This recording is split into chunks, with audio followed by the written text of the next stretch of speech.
السلام عليكم، ازيكم يا حلوين؟ عاملين ايه؟ يا رب تكونوا بخير وبأفضل حال. قبل ما نبدأ كده كلامنا، نصلي على النبي عليه أفضل الصلاة والسلام.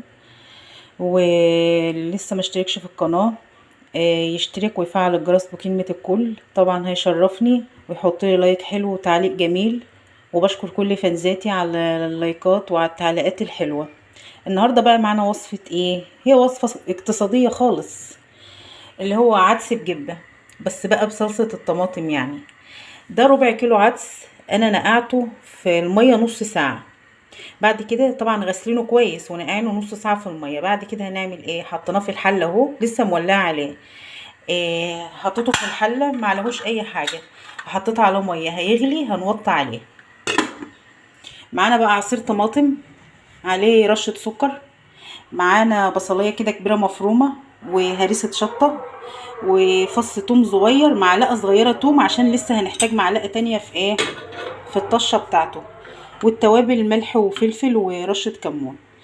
اما العدس بقى يغلي، هنوطي عليه لحد ما يستوي. الوقت يا حبايبي العدس غلي اهو، هنوطي عليه بقى، هنوطي عليه لحد ايه ما يستوي. هو مش هياخد وقت يعني. وبعد كده بقى نعمل الصلصه مع بعض.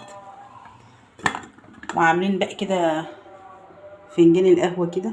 هو مش فنجان، انا بشرب كوباية عم تظبط دماغي. وشوفوا بقى لما المطبخ يكون نضيف حواليكم. شوفوا مطبخي، بس عشان النور مقطوع طبعا، طافية الشفاط.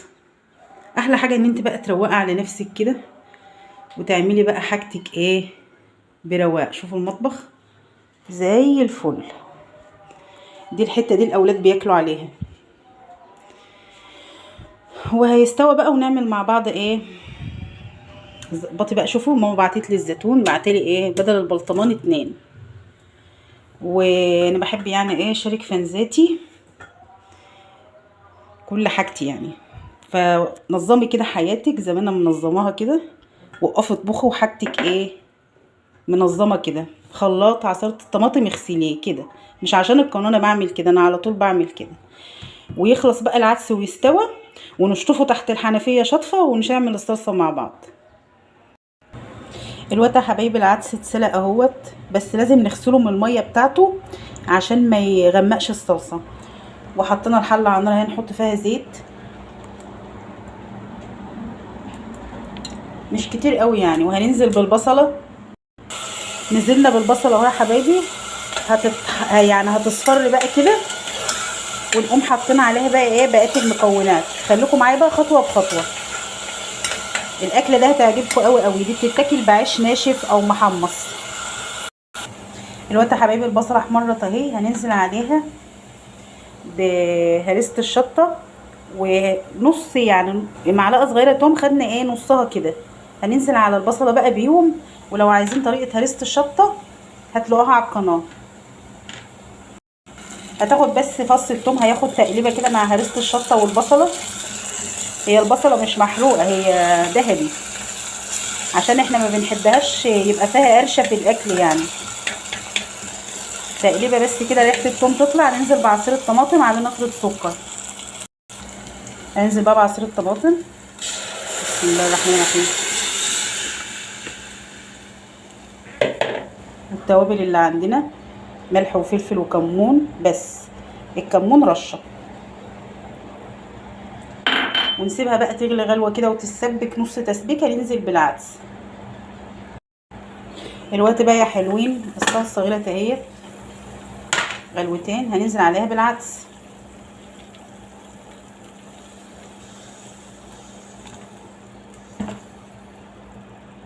نزلنا بالعدس. انا وقفت عشان مش عارفه بمسك بايد واشتغل بايد فمعرفتش، فنزلت على الصلصه اهو بالعدس. العدس هيغلي، هنحط له ايه نص معلقه صغيره كده توم. احنا حطينا نص في الاول مع البصله، بس دي بقى بتوديه في حته تانية. ولو وصلت لحد هنا يا قلبي حط لي لايك حلو لايك جميل. شويه عدس بجبه بقى، لوز العنب لسه هنعمل لهم بقى الطشه دي بتوديه في حته تانية. يغلي بقى ونقوم حاطين فص الثوم. غلي اهو، هننزل بقى بنص فص، نص يعني فص توم. تقليبه بقى كده، ونسيبه بقى لحد ايه ما يتسبك. هو قرب يتسبك يعني. عشان نعمل له الطشه. شوفوا لونه احمر وجميل ازاي. ده كمان الاضاءه مش حلوه يعني عشان غسلناه. دلوقتي يا حلوين بقى السبك اهوت العدس وخلص. نعمل بقى الطشه مع بعض. حطينا كده معلقتين زيت كده وفص توم، واما التوم يتحمر شويه هننزل عليه بكزبره الناشفه. فص التوم اهوت بقى لونه ذهبي، هننزل عليه بشويه كزبره ناشفه مش كتير عشان ايه ما تمررش الاكل، زي طشه الملوخيه بس بتدي للعدس ابو جبه بقى طعم خطير. ما تنسوش اللايك يا قلبي. الناس شامه الوقت الروايح يفكروا ان انا طبخه ايه بقى لحمه وفراخ وكده. الاكله دي بقى حمصولها بقى رغيفين كده بلدي، هي بتتاكل بالعيش. الطماطم اتحمصت اهي بقى، هننزل عليها بايه بقى؟ بالعدس بقى يا حبايبي. والله الله الله يا سيدي على الجمال. ونقوم بقى جايين عاملينها كده اهو، وننزل عليها بقى ايه في حله تاني كده. هتاكلوا شويه عدس زي ما الكتاب قال. شوفوا الجمال بقى. تقليبه بقى كده شويه عدس عجب. ولو عجبكم بقى الفيديو، واللي لسه ما اشتركش في القناه يشترك ويفعل الجرس ويشرفني ويحط لي لايك حلو وكومنت جميل. وهتوحشوني كتير لما الفيديو الجاي. وباي باي.